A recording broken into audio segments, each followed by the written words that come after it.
अगर आप TV serials के लेटेस्ट अपडेट और दमदार रिव्यू सबसे पहले देखना चाहते हैं, तो अभी हमारे चैनल को सब्सक्राइब कर लीजिए और बेल आइकन जरूर दबाइए ताकि कोई भी नया अपडेट आपसे मिस न हो। सुबह का वक्त था। आईपीएस अकादमी का विशाल मैदान हमेशा की तरह अनुशासन और जोश से भरा हुआ था। हर कैडेट अपने अपने अभ्यास में पूरी मेहनत के साथ जुटा हुआ था। कोई दौड़ रहा था, कोई बाधाओं को पार कर रहा था, तो कोई अपनी शारीरिक क्षमता को बेहतर बनाने में लगा था। चारों तरफ सिर्फ मेहनत और लक्ष्य को हासिल करने का जुनून दिखाई दे रहा था। लेकिन इन्हीं कैडेट्स के बीच ईशा आज पूरी तरह बदली हुई नजर आ रही थी। उसका शरीर मैदान में मौजूद था, मगर उसका मन कहीं और भटक रहा था। हर कुछ मिनट बाद उसका ध्यान टूट जाता और उसके चेहरे पर अजीब सी बेचैनी साफ दिखाई देने लगती। उसे बार बार महसूस हो रहा था कि जैसे कोई अनहोनी उसके बहुत करीब मंडरा रही हो।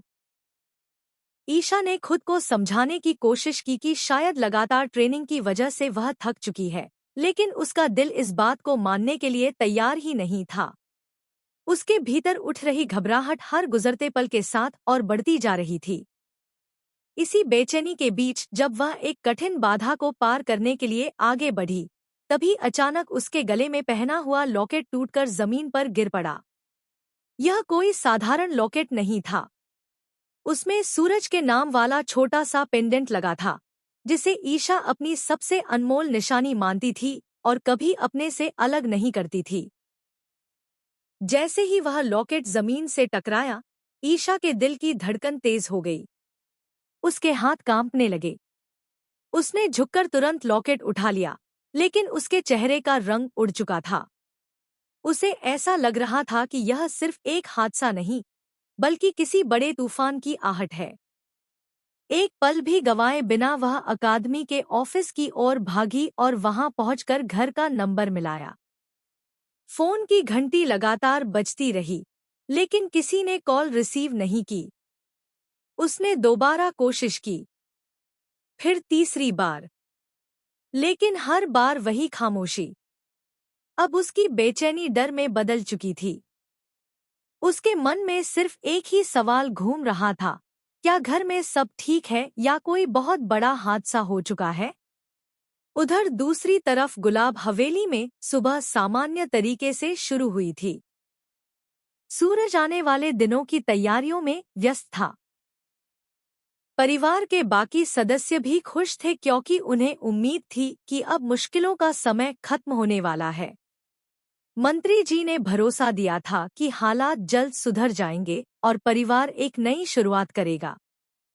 लेकिन किस्मत को कुछ और ही मंजूर था। अचानक हवेली के बाहर से घबराई हुई आवाज सुनाई दी, सूरज, जल्दी बाहर आओ। यह आवाज पूरन भैया की थी। उनकी आवाज में ऐसा डर था कि सूरज बिना एक पल गंवाए बाहर की तरफ दौड़ पड़ा। उसके पीछे पीछे पूरा परिवार भी बाहर निकल आया। दरवाजे पर पहुंचते ही सबकी नजर दो बड़े बोरों पर पड़ी जो जमीन पर रखे हुए थे। पहले तो किसी को समझ नहीं आया कि आखिर उनमें क्या है, लेकिन जब उन बोरों से बहता हुआ खून दिखाई दिया तो सभी के चेहरों का रंग उड़ गया। सूरज के कदम वहीं रुक गए। उसके हाथ कांपने लगे। कांपते हुए उसने पहले बोरे की रस्सी खोली। बोरा खुलते ही उसके पैरों तले जमीन खिसक गई। अंदर अरविंद जी बेहोश पड़े थे। उनका पूरा शरीर खून से लथपथ था और सिर पर गहरी चोट लगी हुई थी। उनकी हालत इतनी गंभीर थी कि उन्हें पहचानना भी मुश्किल हो रहा था। सूरज अभी इस सदमे से बाहर भी नहीं निकल पाया था कि उसकी नजर दूसरे बोरे पर गई।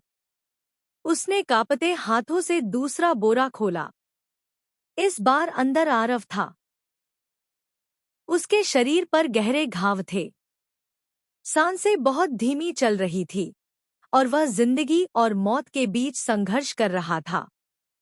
यह दृश्य देखते ही हवेली में चीख पुकार मच गई। काव्या रोते हुए आरव का नाम पुकारने लगी। घर की महिलाएं भगवान से उसकी जान बचाने की दुआ मांगने लगी।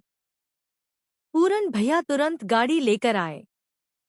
सूरज और पूरन ने बिना समय गंवाए दोनों घायलों को गाड़ी में बैठाया और पूरी रफ्तार से अस्पताल की ओर निकल पड़े।